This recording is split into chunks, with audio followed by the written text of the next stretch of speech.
Sudah naik. Kemudian Nabi ada yang tanya, Ustadz, Nabi itu kan tidak tahu membaca, tidak tahu menulis. Apa dia bodoh? Tidak. Bahwa Quran itu karya Muhammad, Quran itu wikilan Muhammad, mereka tidak bisa lakukan tuduhan itu. Kenapa? Terbukti dalam sejarah Muhammad sallallahu alaihi wasallam tidak tahu membaca dan menulis. Tapi apa dia bodoh? Tidak. Mana buktinya? Waktu yang sangat ringkas ini kita akan bercerita tentang sejarah Nabi. 1400 tahun yang lalu lahirlah seorang pemimpin yang tidak pernah melihat wajah bapaknya. Bayangkan, dek gagan itembokna, tidak pernah dilihat wajah bapaknya. Bersama ibunya cuma 2 tahun saja. 2 tahun saja, 4 hari bersama ibunya. Masya Allah. Pindah dari kakeknya, pamannya, kemudian hidup dalam keadaan miskin. Masya Allah, dihina, dimaki, diusir dari kampungnya. Masya Allah, diusir dari kampungnya. Siapa yang usir? Pamannya sendiri. Siapa yang perangi? Sepupu satu kalinya sendiri. Siapa yang menghinanya? Satu kampungnya.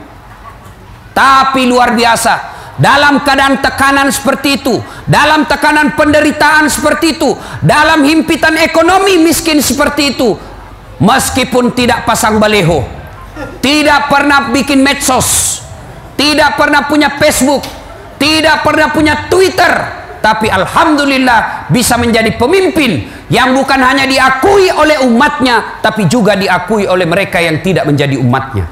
Bayangkan, bukan hanya umatnya yang akui, umat lain pun mengakuinya, non muslim pun mengakuinya. Woi, ndak usah lihat itu yang masuk dari pintu, lihat saya. Woi, ndak usah lihat yang pintu masuk dari itu. Dan makanya lain kali kalau mau di depan cepat datang, supaya tidak mengganggu konsentrasi. Nah, itu bagian dari godaan setan.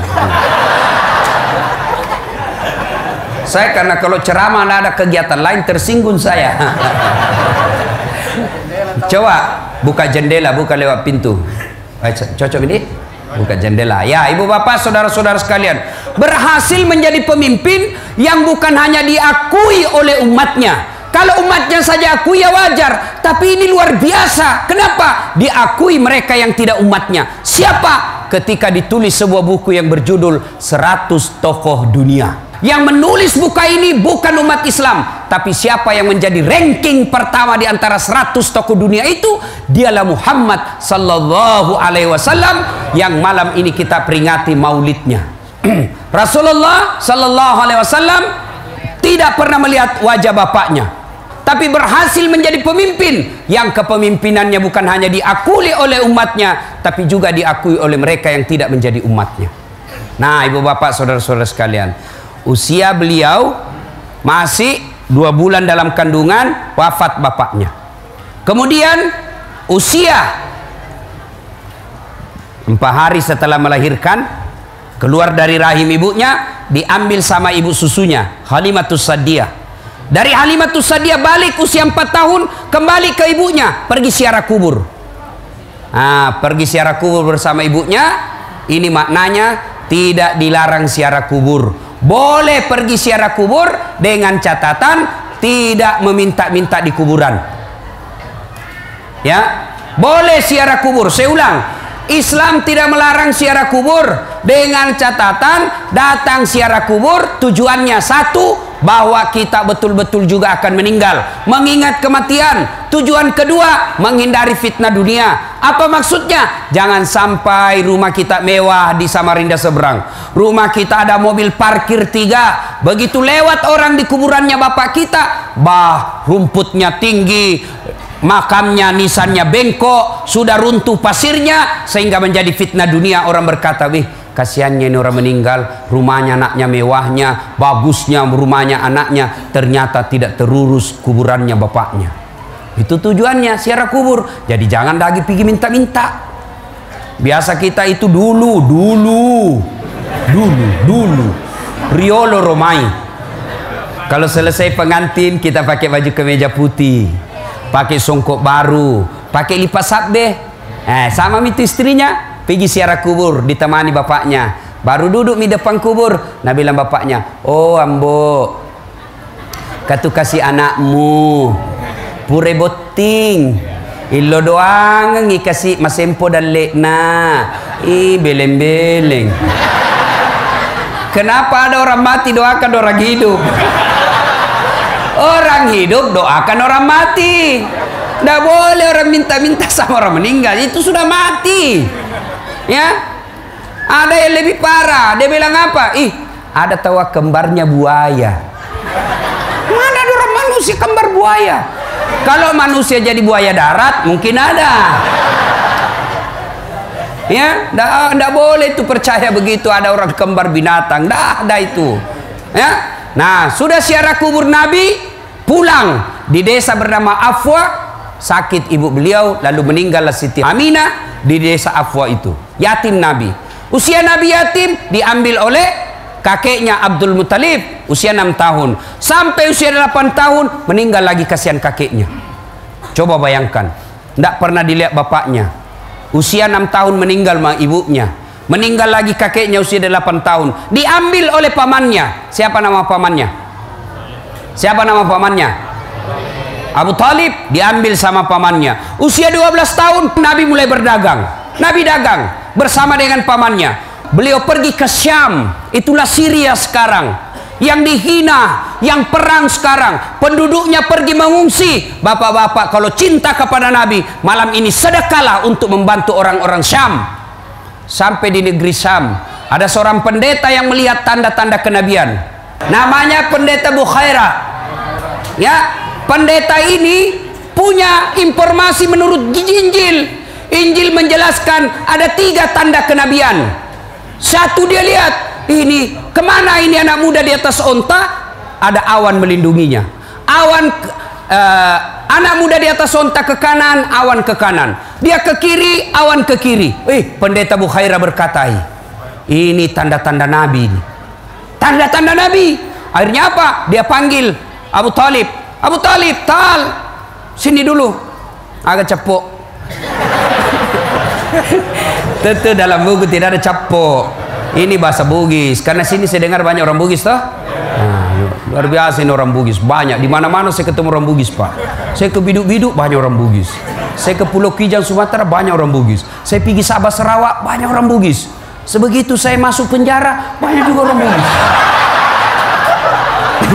Tanya Pak Kapolsek. Bercanda ya, bercanda Pak ya. Nah, Bapak saudara-saudara sekalian, dipanggil. Penasaran ini pendeta Bukhaira. Lalu dia tanya, Abu Talib, siapa namanya ini? Kemanakanmu? Muhammad. Dia bilang, cocok. Tanda kenabian yang kedua, namanya Ahmad. Menurut Injil. Dia penasaran. Akhirnya apa? Dia mau lihat tanda kelahirannya. Ada di belakangnya Baba. Tahu Jaki Baba tuh? Saya tidak tahu apa bahasa Indonesianya. Yang penting kalau orang bilang Baba, nah tahu mintu. Baba. Oh dia lihat, oh ini Nabi ini. Lalu pendeta Bukhaira berkata, Abu Talib, palisu siga anuremu. Kembalikan cepat ini kemanakanmu. Kalau didapat orang Yahudi, dia bunuh. Lama dia tunggu ini orang Yahudi. Akhirnya apa? Nabi beserta pamannya, waktu itu belum jadi Rasul, kembali tidak melanjutkan perjalanannya. Masya Allah. Usia 25 tahun, bekerja sama Siti Khadijah, bangsawan kaya, perempuan janda, sudah 2 kali janda. Akhirnya apa? Menikah dengan Siti Khadijah. Rasulullah umurnya 25 tahun, Khadijah umurnya 40 tahun. Nikah. Setelah menikah, alhamdulillah dikaruniai anak. Siapa nama anak pertamanya Nabi? Siapa? Saya kasih lagi hadiah, kasih keluar lagi. Keluar kembali. Siapa? Ruqayyah. Salah. Siapa? Siti Fatimah. Salah. Siapa? Sini.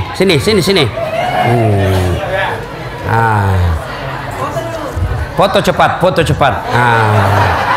Ya, sebelum jawab pertanyaannya Pak Ustadz, ada passwordnya. Siapa namanya neneknya Ustadz Dasat? Apa? Jawab memang aku. Selama uangku ini. Siapa namanya? Lain kali kalau ada begitu dek, sebut kau saja, sembarang kau sebut, belum tentu ini orang tahu, nah tahu juga. Siapa namanya anak pertamanya Nabi? Qasim. Qasim. Makanya Nabi juga disebut Abul Qasim, bapaknya Qasim. Hadiah. Beda tuannya Ustaz dengan uang Kapolsek. Beda rasanya, bos. Nah, ibu bapak, siapa yang tahu berapa anaknya Nabi? Berapa? Dua. Tiga. Berapa? Angkat tangan. Siapa? Berapa? Berapa? Mana? Terlalu jauh ibu. Siapa yang tahu berapa anaknya Nabi? Anak muda ini. Berapa anaknya Nabi? Berapa? Tidak ada yang tahu. 7. Karena jauh sekali ibu tidak dapat hadiah. Hadiahnya dari Allah ya. 7 anak Nabi. Berapa laki-laki, berapa perempuan? Ayo. Siapa yang tahu? 3 laki-laki, 4 perempuan. Ambil hadiahnya. Cepat. Wih, cepat. Jangan juga lama-lama, bapak kena syuting. Ya, berapa laki-laki? 3. Berapa perempuan? 4. Jumlahnya 7. Dari anak? Sebutkan namanya. Sebut siapa nama mamanya? Siapa nama mamanya ini yang 7 laki-laki 7 anak Rasulullah? Ya? Nama mamanya? Nama mamanya. Jadi nama mamanya Khadijah. 6. Yang 1 anak bungsunya dari ibunya beda, dari istri beliau Rasulullah yang hadiah dari Raja Mesir. Dikasih nama anak terakhirnya namanya Ibrahim, meninggal usia 11 bulan. Silakan hadiahnya. Oke. Ya, alembok tua melampir sungakmu. Monggo. Hatur nuwun. Ibu bapak, saudara-saudara sekalian. Usia Nabi setelah menikah 40 tahun. Usia Nabi kemudian 40 tahun. Dia mulai gelisah. Kenapa ini orang Mekah menyembah batu? Kenapa menyembah patung? Nabi gelisah. Ini yang disebut kepekaan sosial. Kasihan dia lihat.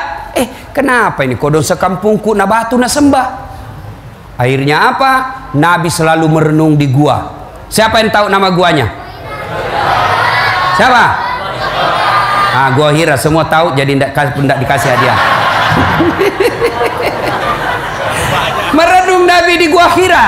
Akhirnya pada malam 17 Ramadan dipeluk Nabi. Iqra, baca. Nabi bilang, saya tidak tahu membaca. Baca, saya tidak tahu membaca. Akhirnya Nabi ketiga kalinya lalu berkata, Iqra bismi rabbikal ladzi khalaq. Baca atas nama Tuhanmu. Akhirnya apa? Dilantiklah Nabi menjadi Rasul pada usia 40 tahun. Pulang dari menerima wahyu, pulang dari itu, kemudian Nabi sampai ke rumah beliau. Bib. Nabi panas, sudah lapor. Wih, Ustaz sana. Nah, ibu saudara-saudara sekalian, usia 40 tahun. Lalu Nabi pulang. Dengar baik-baik, ini yang penting. Nabi pulang dan berkata di rumahnya, Bu, kedinginan saya, kasihan, selimuti saya. Bu, kira-kira kalau ibu 3 hari suami pergi, pulang tidak ada kabar. Selama pergi tidak ada kabar, pulang kedinginan. Lalu berkata ibu, selimuti saya. Kira-kira apa jawaban ibu? Langsung dikasih selimut? Tidak, diinterogasi dulu. Dari mana kok? 3 hari menghilang, tiba-tiba dingin. Boleh kega kok? Mana itu HP-mu? Periksa dulu. Khadijah tidak. Pulang Nabi kedinginan, Nabi bersabda, selimuti saya. Khadijah dengan tegas menjawab, sami'na wa ata'na. Saya dengar dan saya taati. Hikmah maulid pertama, Ibu-ibu kalau mau mencintai Rasulullah, maka cintai Rasulullah dengan cara apa? Hilangkan sangka buruk kepada suami. Banyak rumah tangga yang berantakan, kenapa? Karena selalu sangka buruk sama suaminya. Telepon suaminya dari pagi sampai malam tidak ada jawaban. Sangka buruk, pasti ada cewek di sampingnya. Telepon suaminya tidak dijawab, sangka buruk, pasti dia lagi ngambek ini. Jangan, bersangka baiklah. Telepon suami tidak dijawab, sangka baik. Oh, mungkin HP-nya dilupa di jok mobil. Oh, mungkin suamiku lagi sholat duha. Oh, mungkin suamiku lagi menghadap sama bos. Maka berhentilah bersangka buruk, karena tidak ada sangka buruk yang baik. Tidak ada baiknya sangka buruk. Hikmah maulid, berhentilah sangka buruk kepada sesama manusia, terutama dalam rumah tangga. Sangka baik saja.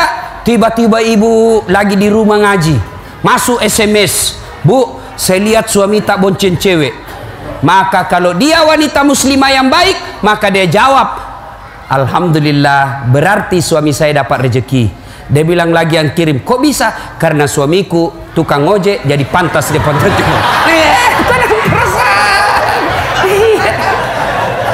Berhenti sangka buruk. Tidak ada baiknya sangka buruk. Berdoa pun tidak boleh sangka buruk kepada Allah. Saya kenapa 3 tahun ini berdoa, kok tidak dikabulkan doaku? Percaya bahwa apa yang Bapak minta tidak baik. Ya Allah, mudah-mudahan saya jadi pedagang yang sukses. Allah tahu kalau ibu jadi pedagang yang sukses, ibu sombong, tidak datang ke masjid, maka Allah senang. Biarlah ibu tetap miskin supaya datang ke masjid. Saya dulu daftar tentara. Tes fisik tidak lulus, Pak. Kenapa? Ceper. Tidak cukup tinggiku. Ya Allah, kenapa kok lahirkan saya dalam keadaan pendek? Aku tidak ada rugi jadi Tuhan kalau saya jadi tentara. Tidak lulus saya, Pak. Temanku lulus polisi. Sekarang dia reserse di Sulawesi Barat, pakai baret merah. Saya lulus jadi ustadz, pakai baret putih. Tapi alhamdulillah dengan baret putih yang saya pakai, mulai baret hitam sampai baret merah, kucaramaiku semua. Sangka baik, jangan sangka buruk. Saya 2013 ikut Pilwali Makassar. Dia bilang orang, kalah ki Ustaz? Tidak. Siapa bilang saya kalah? Cuma yang menang lebih banyak suaranya. Sangka baik, saya tidak pernah sangka buruk. Alhamdulillah, dengan tidak terpilih di sana, saya bisa kemana-mana ceramah. Baru lagi saya pulang dari Jepang. Sebelumnya dari Amerika, sebelumnya dari Itali. Tahu Itali? Tahu Itali? Tahu? Tahu? Ah? Tahu? Tahu Itali? Itu sampingnya. Coba luar biasa. Dengan begitu Allah kasih yang terbaik. Maka hikmah maulid ini, berhentilah sangka buruk, sangka baik kepada Allah, kepada sesama manusia, terutama dalam rumah tangga. Jangan ada sangka buruk. Ada sesuatu, bawa ke sangka baiknya. Kenapa suamiku ini 2 hari saya telepon-telepon tidak aktif HP-nya? Sangka baik. Oh, kasihan, barangkali HP-nya dicuri orang. Tenang perasaan. Kenapa ini orang dari tadi saya hubung-hubungi tidak ada? Oh, sangka baik. Oh, mungkin dia sibuk. Insya Allah orang yang sangka baik tidak rusak hatinya. Hati yang bersih akan baik, dia punya hidup dunia akhirat. Sudah naik. Kemudian Nabi ada yang tanya, Ustadz, Nabi itu kan tidak tahu membaca, tidak tahu menulis. Apa dia bodoh? Tidak. Tidak tahu membaca, tidak tahu menulis, tidak identik dengan bodoh. Kenapa? Banyak orang dulu, Pak, termasuk nenekku, tidak tahu membaca, tidak tahu menulis, tapi jago berdagang. Coba, banyak orang tidak tahu menulis, tidak tahu membaca, tapi nah hafal itu uang.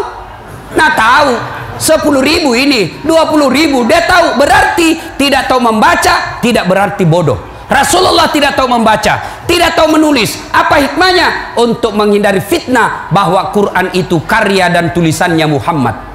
Mereka mau menuduh bahwa Quran itu karya Muhammad, Quran itu itilan Muhammad. Mereka tidak bisa lakukan tuduhan itu. Kenapa? Terbukti dalam sejarah Muhammad sallallahu alaihi wasallam tidak tahu membaca dan menulis. Tapi apa dia bodoh? Tidak. Mana buktinya? Pada usia beliau 36 tahun, belum jadi nabi, terjadi pertengkaran di Mekah. Apa judul pertengkarannya? Ka'bah dipugar. Di Ka'bah itu ada batu Hajar Aswad. Hajar Aswad ini diturunkan. Selesai dipugar Ka'bah, mereka bertengkar. Kata Bani Adi, saya lebih berhak kasih naik ini batu Hajar Aswad. Kata Bani Auf, saya lebih berhak. 4 suku. Akhirnya 3 hari 3 malam tidak ada keputusan. Sampai hari ke-6 baru ada keputusan. Apa keputusannya? Begini, besok kita lihat siapa manusia pertama yang lewat di pintu masjid, itulah yang kita suruh untuk tunjuk siapa yang angkat ini batu. Setuju? Setuju. Akhirnya tunggu, ternyata besok siapa yang lewat di pintu itu? Dialah Muhammad yang digelari orang Makkah Al-Amin, yang terpercaya.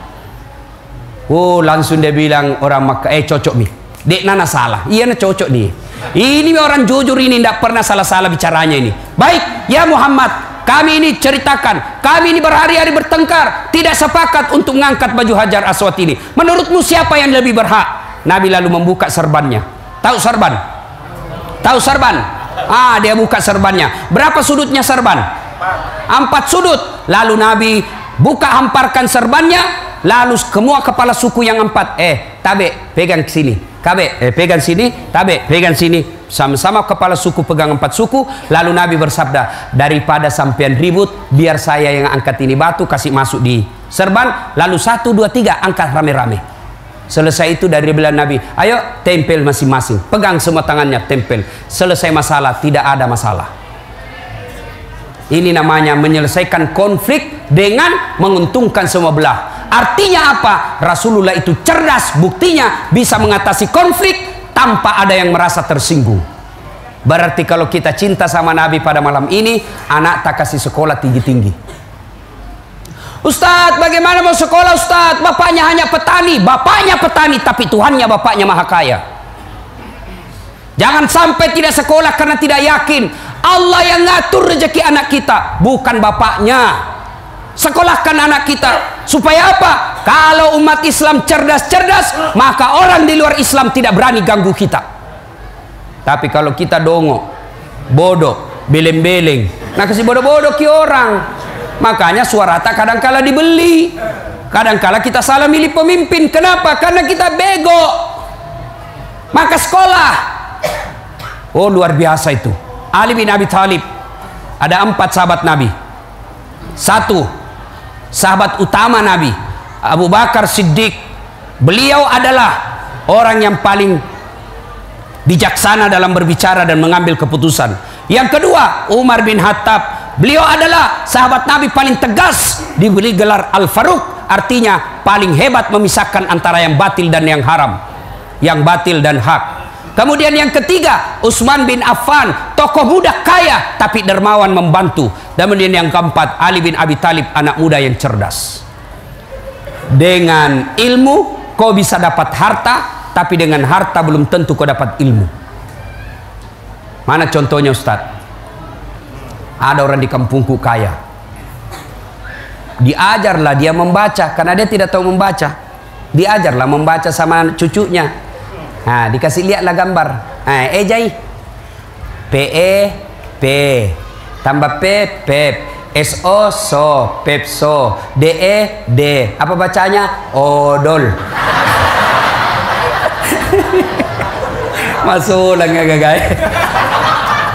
Coba dia waktu itu masuk wartel, tahu wartel? Nggak ada sekarang wartel, warung telepon.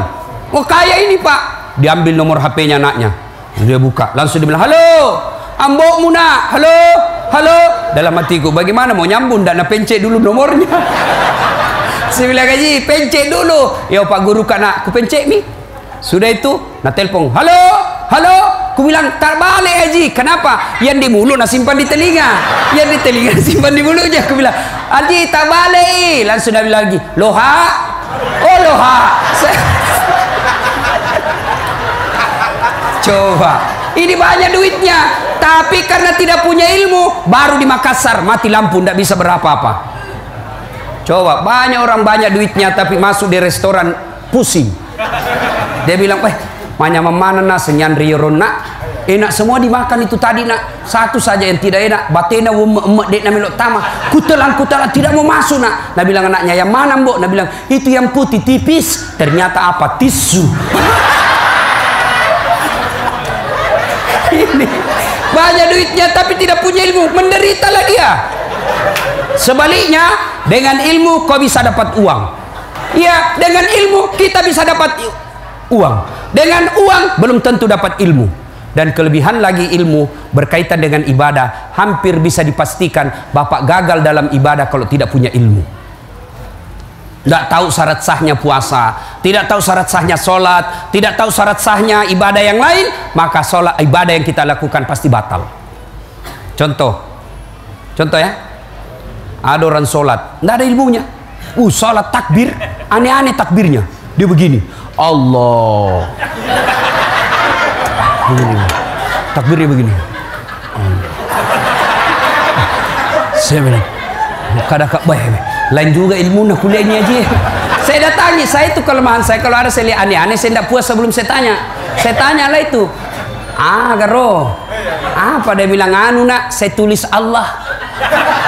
Ya kan ini coba lihat. Iya toh Allah. Oh iya tahu masuk akal. Saya bilang siapa ajar kita? Dia bilang nenekku.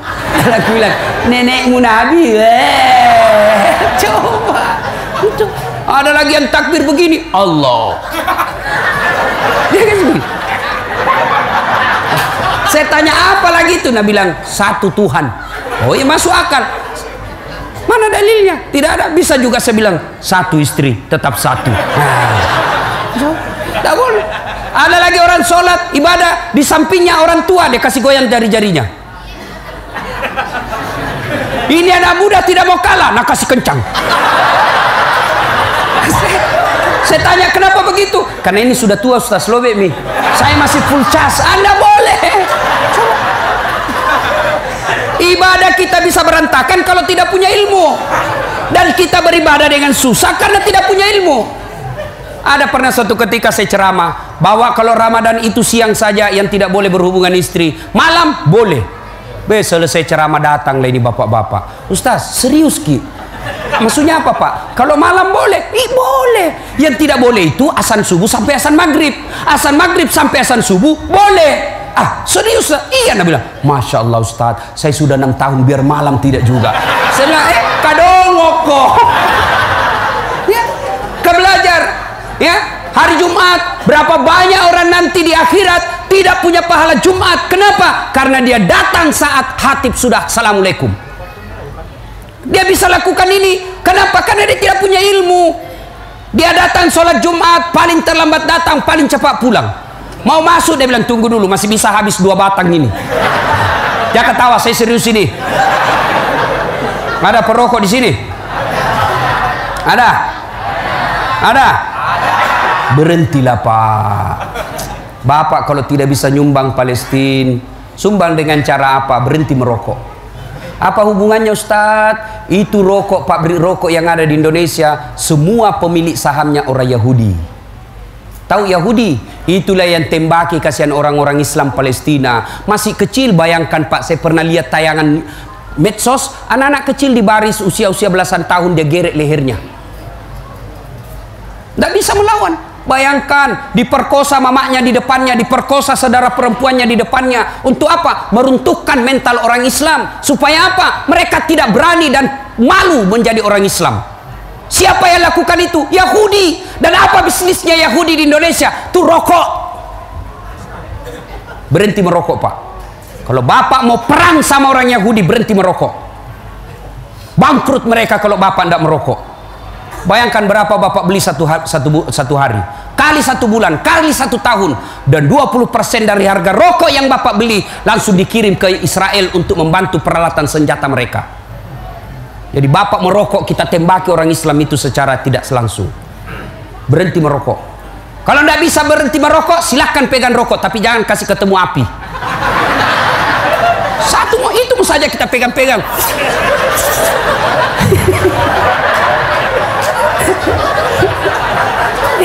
Ya toh ada rosi diet apa? Tidak ada bedanya. Cuma bedanya ada warnanya kalau dibakar. Yang tidak dibakar kan angin juga itu yang keluar.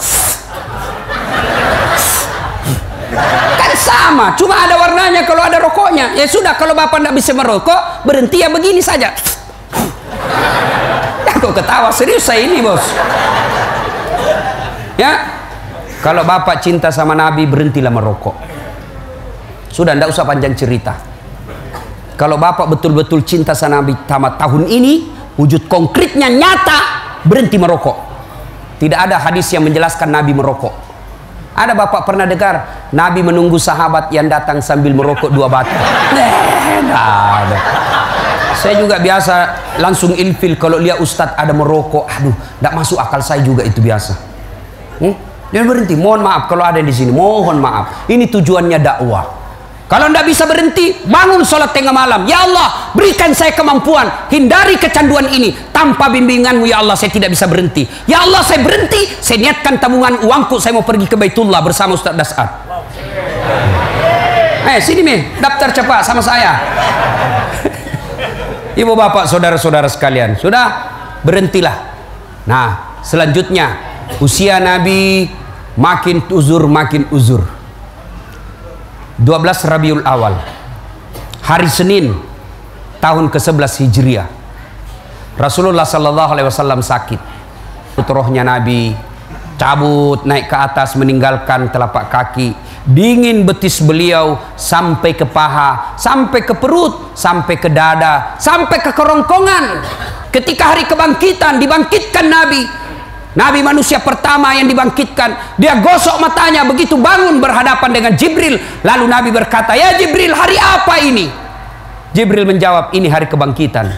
Kalau ini hari kebangkitan, siapa dia cari Nabi? Apa beliau cari bapaknya yang tidak pernah dilihat? Apa beliau cari keluarganya, Hasan Husain cucunya yang tersayang? Tidak. Nabi mencari Jibril, kalau ini hari kebangkitan, aina ummati? Mana umatku? Mana umatku? Mana kasihan umatku? Masya Allah. Inilah cintanya Nabi kepada kita. Nah sekarang bagaimana cinta kita kepada Nabi? Ayo, bagaimana cinta kita kepada Nabi?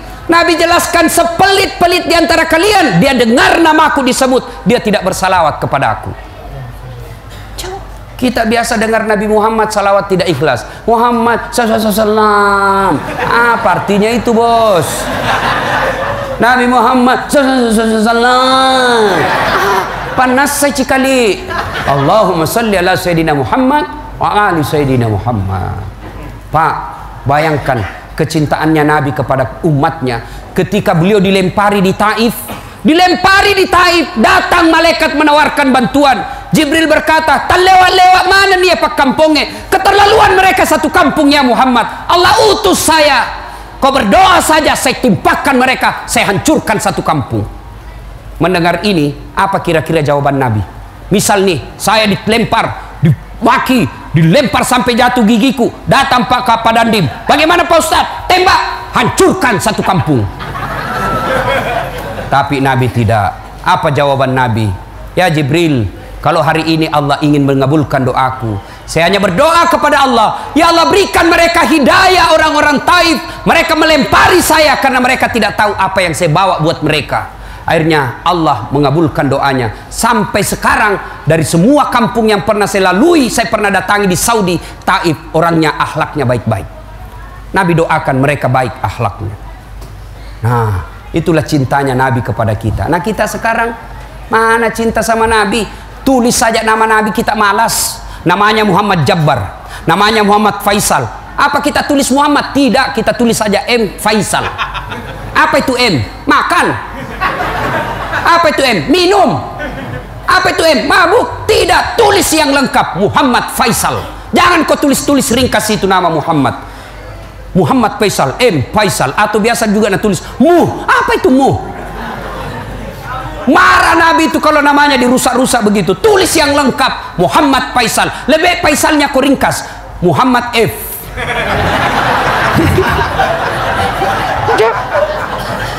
Dan juga seperti mahasiswaku, dia tulis namanya W Taufik W. Banyak W nah. Tulis kok. Dia bilang panjang sekali Ustaz, tidak nemu absen. Tulis. Sekali nak tulis panjang betul. Apa itu W Taufik W.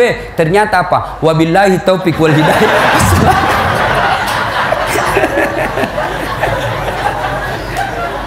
Cinta sama Nabi, ayo tulis nama dengan sebaik-baiknya. Itu bagian kecintaan kepada Nabi. Dengar nama Nabi disebut, selawat kepada Nabi. Nah, ini lagi cinta kepada Nabi. Mohon maaf kalau ada bisnis begini. Apa itu? Prawedding. Foto-foto sebelum menikah. Itu ajaran dari Taiwan. Apa itu foto prawedding? Belum paku menikah, belum halal, kau sudah pergi baku peluk-peluk. Nah, dek pengusaha. Ini kita dikasih bodoh-bodoh orang yang cari kerja. Mereka yang foto-foto begitu mereka cari kerja. Akhirnya apa? Dikasih bodoh-bodoh lah kita. Foto sebelum menikah boleh foto, tapi jangan kasih baku peluk. Belum halal. Yang ngundang haji, ikut mengundang ulama, gedungnya Islamic Center, tapi foto pengantinnya kok begini. Kalau mau ada fotonya silakan. Foto sebelah kanan perempuan dengan keluarganya, silakan. Foto sebelah kiri laki-laki dan keluarganya. Jangan kasih baku peluk. Ini tidak nak kasih baku peluk. Di atas sepeda pakai payung mau pijual ikan. Tabe ya, kasih naik sedikit ya, kasih masuk tangannya. Ih, beleng-beleng. Jangan ada begitu, Pak. Baru-baru saya hadiri pernikahan, dengan bangganya dia bikin videonya baku peluk-peluk sebelum menikah. Lalu dia bilang redaksi kalimatnya, ucapannya, bersangkutan berpacaran semenjak SMA. Apaan tomakura siri itu begitu? Dengan bangga dia sebut bahwa dari SMA dia pacaran. Apa itu pacaran? Merusak-rusak agama Islam. Yang lebih parah lagi, kita sampai kita tidak dikasih alternatif untuk sunnah. Apa itu? Standing party. Tahu ki standing party? Pesta berdiri. Tidak dilarang, tapi kami yang mau sunnah tidak boleh makan sambil berdiri, tidak boleh minum sambil berdiri. Kami mau melaksanakan sunnah, tapi tidak ada kursi. Akhirnya masa kita mau jongkok minum begini? Nah, syuting kiorna foto Ustadz Dasat lagi jongkok. Terpaksa apa? Kita keluar tidak makan, padahal enak makanan. Kita mau makan, melanggar sunnah, kita tidak makan, labai dan leeh. Jangan ketawa, Pak, serius ini, Pak. Kalau kita cinta sama Nabi, berhenti pesta-pesta seperti itu. Itu melanggar sunnah. Kalau kita cinta sama Rasulullah, tegakkan sunnah yang sederhana-sederhana. Apa yang sederhana-sederhana? Biasakan setiap mau tidur, doa dulu, itu sunnah. Tidak usah banyak-banyak. Kalau ibu-ibu tidak bisa Senin Kamis, yang gampang-gampang, pakai baju kanan dulu masuk dengan ucapan Bismillahirrahmanirrahim. Sunnah. Buka baju, Bismillahirrahmanirrahim. Keluar semuanya, Alhamdulillahirrabbilalamin. Yang ketawa, serius kayak ini? Yang sederhana saja dulu. Jangan biasakan makan dan minum sambil berdiri, karena itu bagian minum dan makan bersama dengan setan. Nah, kalau kita betul-betul sunnah mencintai Nabi, Jami banyak cerita. Nabi pernah suatu ketika bersabda, saudara-saudara sekalian, laki-laki tetangga dengan masjid wajib datang berjamaah di masjid. Bubar jamaah. Tiba-tiba ada datang tunanetra. Ya Rasulullah, bagaimana saya? Nabi bersabda, oh kau lain. Pergi nih. Belum jauh dipanggil lagi. Tal. Kenapa? Kau dengar azan di masjid? Saya dengar ya Rasul. Nabi bersabda, kau wajib datang berjamaah di masjid. Tetangga dengan masjid dengar azan meskipun tunanetra, Nabi jelaskan, kau datang ke masjid berjamaah. Kalau ini hadis diterapkan, Pak, penuh di masjid. Alhamdulillah di masjid, Pak, selalu penuh. Apalagi kalau subuh. Penuh sampai di luar, tidak ada di dalam. Ayo, kalau cinta sama Nabi, mari cintai Rasulullah, hidupkan sholat jamaah. Itu saja dulu, sederhana. Kalau pulang ke maulid hari ini, lalu mulai besok kita selalu berjamaah, berkami maulid tahun ini. Pulang sholat tetap sholat tidak berjamaah, sokok mi teruntuk, teluk mi bawa teruntuk, degaga teruntuk sunnah. Datang ke berjamaah. Ini apa yang sebabnya orang. Saya di Makassar ada saya bentuk komunitas namanya Suling. Suling itu subuh keliling. Dan kita dari masjid ke masjid. Selesai suling kita ngopi. Apa itu ngopi? Ngobrol perkara iman. Cerita-cerita. Insya Allah berkah hidup. Datang ke berjamaah, Pak. Terutama ini muka-muka yang sudah muka sakaratil maut. Datang ke, Pak. Jangan sudah muka sakaratil maut masih juga malas ke masjid. Maga pitu mutobat cilaka. Datang di berjamaah. Kita juga yang imam, kalau datang orang berjamaah jangan terlalu panjang baca-bacanya. Ada juga itu imam suka nasiksa jamaah. Tidak tahu siapa yang ngajar. Itu gunanya orang balik dulu sebelum takbir, Pak. Lihat dulu siapa pasukan tak. Oh, banyak nenek-nenek. Jangan yang panjang. Remati kasihan, kita sisa baca yang panjang-panjang. Surah Al-Anfal ayat 2 sampai 40. Nah, selesai. Itu orang di belakang orang tua begini, mami ke sini. Naik lagi kasih. Mula su. Batina nasi satu matoi kasih. La ilaha illallah. Jangan menyiksa, Pak. Nabi menjelaskan kalau kau jadi imam ringkaskan bacaanmu. Kalau kau jadi imam baca yang umumnya orang hafal. Tujuannya apa?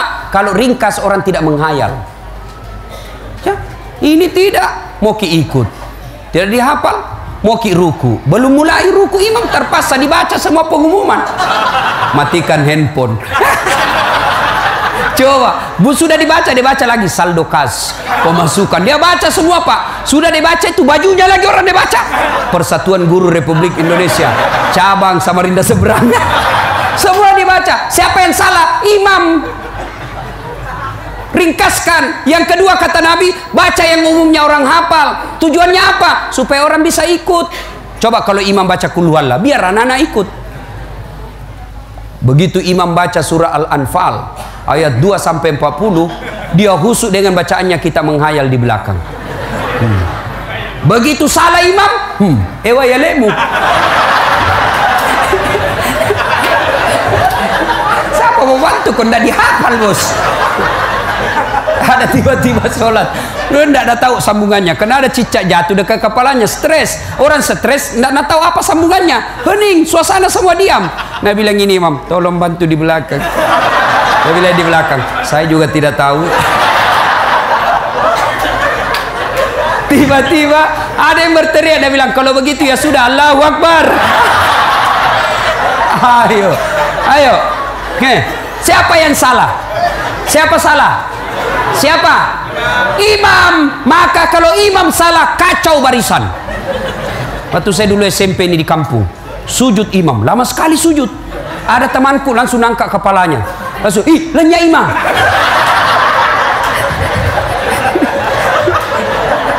Ternyata imam hilang, Pak, di depan. Bagaimana enggak kacau? Kacau jamaah satu masjid. Langsung saya pergi tanya, Pak Imam, maka tak saling beri jamaah metukan. Kentut saya bilang, lain kali Pak Imam kalau kentut angkat dulu kepalanya jamaah supaya dia lihat pergi. Dia bilang, watung kena masih rika. Kacau sholat. Yuk, siapa yang salah? Siapa salah? Imam. Kalau makmum kentut, jamaah tetap jalan. Kalau jamaah rusak wudunya, jamaah tetap jalan. Tapi kalau imam salah, kacau jamaah. Maka hati-hati milih imam. 2019 kita milih imam. Hati-hati milih imam. Bapak salah milih imam, Bapak menderita. Kalau jadi makmum, orang bodoh boleh jadi makmum. Menurut fikih, orang gila boleh jadi makmum. Anak-anak boleh jadi makmum. Doktor boleh jadi makmum. Insinyur boleh jadi makmum. Petani boleh jadi makmum. Tapi imam hari-hati. Ketat fikih mengaturnya. Kenapa? Karena dialah pemimpin. Kalau salah imam, berantakan kita punya pasukan. Jelas? Ibu bapak saudara-saudara sekalian, hidupkan sholat berjamaah. Andai Nabi jelaskan, andai saja umatku dia tahu keutamaan sholat berjamaah, terutama subuh, mereka akan datang ke masjid walaupun mereka merangkak. Cuma kita malas datang ke masjid. Kenapa? Karena kita tidak lihat pahalanya. Ibu bapak saudara-saudara sekalian, banyak yang ingin kita sampaikan, tapi waktu yang terbatas. Belum apa? Bapak enak, saya yang capek. Ya, ibu bapak saudara-saudara sekalian, berikutnya, kalau kita cinta sama Nabi, biasa kalau ada orang kita cinta itu sering-sering disebut namanya toh. Wih, misal saya lagi jatuh cinta sama Ecekku. Oh, kasih nakega kau tuh kasih Ecekku. Oh, kalau sayang, kalau cinta sama Nabi, salah satu di antaranya kita sering menyebut orang yang kita cintai. Bagaimana cara menyebutnya? Dengan banyak bersalawat kepada Rasulullah. Jangan anggap enteng itu salawat, Pak. Boh, kita ingat waktu kecil dulu. Saya masih ingat, Pak. Kalau kita lagi makan, tiba-tiba keselak tulang ikan, nggak dibawa lari ke THT tenggorokan, ahli dokter tenggorokan, tidak. Langsung mama tak ambil beras, ambil apa itu? Nasi. Nah kemoy. Emai nak, emai. Salawatku. Allahumma sholli. Hilang. Masih ingat dulu ibu-ibu kalau masak, tiba-tiba kena api, tiba-tiba kena minyak goreng, tidak lari ke ahli kulit. Apa? Dia ambil itu, lalu salawat. Allahumma sholli ala sayyidina. Allahumma sholli ala sembuh. Saya pernah pergi ke apalagi itu dulu Haji Nas, lupa pulau apa namanya, Pulau Aru apa, Tanjung Aru kayaknya. Saya pergi dibawa ke sana, pergi ceramah, pakai perahu katinting, tok. Saya naik perahu, ternyata kenal pot, saya kira kayu. Kenal lepokna, saya kira kayu karena dia coklat. Saya pegang langsung bau hangus. Di tengah laut, mau pulang, tidak mungkin. Terpaksa saya langsung ingat keutamaan salawat. Dengan izin Allah, tidak rusak. Ini fakta, Pak, yang saya alami. Salawat saja, banyak-banyak bersalawat. Ibu-ibu, ada masalah dalam rumah tangga, salawat sebanyak-banyaknya, biar Allah yang tolong kita. Bapak-bapak mau buka bisnis, salawat kepada Nabi. Ya Nabi, salam alaik. Ya Rasul, salam alaik. Ya Habib, salam alaik. Duduk baik-baik, salawat kepada Nabi dengan sebaik-baiknya. Jangan salawat tidak bagus. Nggak jelas itu, bos. Panasai. Ya, bagus. Sallallahu ala Muhammad sallallahu alaihi wasallam, sallallahu ala Muhammad sallallahu alaihi wasallam. Itu dulu barasanji di kampungku. Saya masih ingat. Tapi ada temanku napelesetkan kipak, napelesetkan apa salah-salah. Apa dia bilang? Ya ko telo alamoi, ya ko manu alai mai.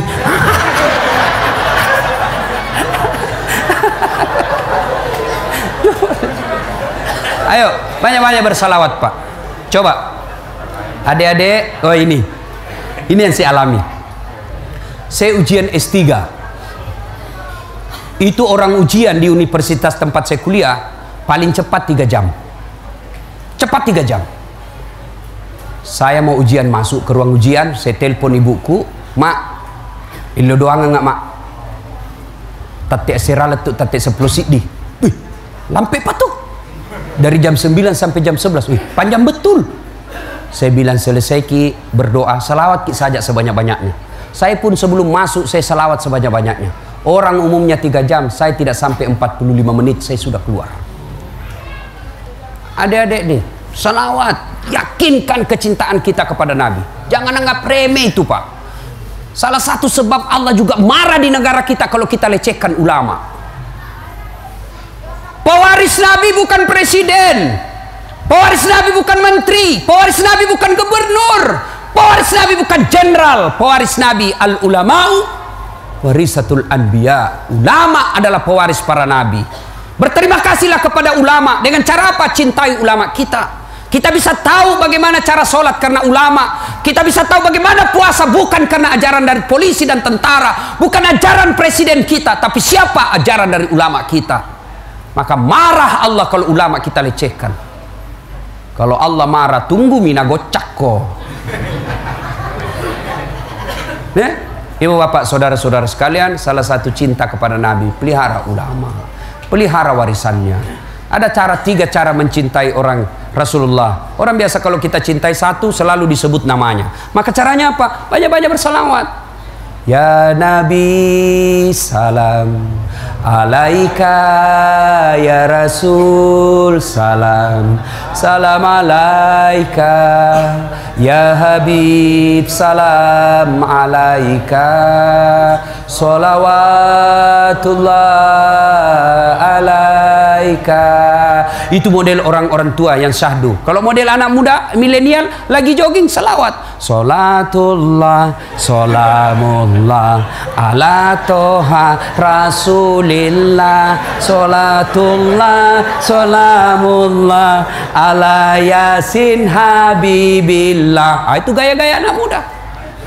Gaya-gaya tempo dulu. Salatullah, salamullah. Sambil bikin pisang goreng. Ala toha Rasulillah. Salatullah. Itu salah satu wujud kecintaan kepada Nabi. Bayangkan. Coba maki bede. Pernah ki dengar ayat bahwa Allah juga sholat? Pernah ki dengar ayat Allah ikut puasa? Pernah dengar ayat Allah ikut haji? Tidak. Tapi ketika Allah perintah kita sholawat, innallaha wa malaikatahu yusalluna ala nabi. Allah dan para malaikatnya pun ikut bersalawat kepada Rasulullah Muhammad sallallahu alaihi wasallam. Kalau kita cinta kepada Nabi dan Rasul, mulai hari ini tingkatkan kecintaan itu dengan cara apa? Memperbanyak salawat. Imam Al-Ghazali dalam kitabnya Ihya'ul Ulumuddin mengajarkan sebuah zikir sepekan. Salah satu isi dari zikir sepekan itu ada satu hari kita bersalawat kepada Nabi paling kurang 1000 kali. Ibu bapak saudara-saudara sekalian, inilah tausiah kita pada taklim kita kali ini. Mudah-mudahan ada manfaat. Kalau ibu bapak masih mau mendengar ceramah saya, gampang sekali. Silakan ambil aplikasi handphonenya, buka aplikasi YouTube, tag YouTube, tulis nama Das'at Latif. Keluar itu ceramahku banyak, sampai ratusan. Silakan ibu cari judul. Cara mendidik anak ada, kewajiban suami kepada istri, kewajiban istri kepada macam-macam. Silakan. Sudah itu kasih tanda begini. Ini ya. Jangan begini. Kalau kau kasih begini, nah cari kau malaikat nanti. Mana itu yang tidak suka dakwah? Kalau tidak suka jangan kasih begini. Tidak usah begini, jangan juga kasih begini kita, bos. Ya. Sudah, jangan, yang paling penting lagi komen sedikit. Hebat Ustadz. Lebih bagus lagi like and share. Tambah hebat lagi subscribe. Itu yang panjang-panjang. Mau yang pendek-pendek namanya cersi, ceramah singkat 1 menit. Apa itu? Silakan follow saya di Instagram. Tulis nama saya Das'at Latif 1212. Das'at, D-A-S-A-D, Das'at Latif 1212. Keluar itu ceramahku yang ratusan, 1 menit. 1 menit. Sudah mi Ustaz, ku cek, tidak mau ya Ustaz. Berarti tidak ada kuotamu serta.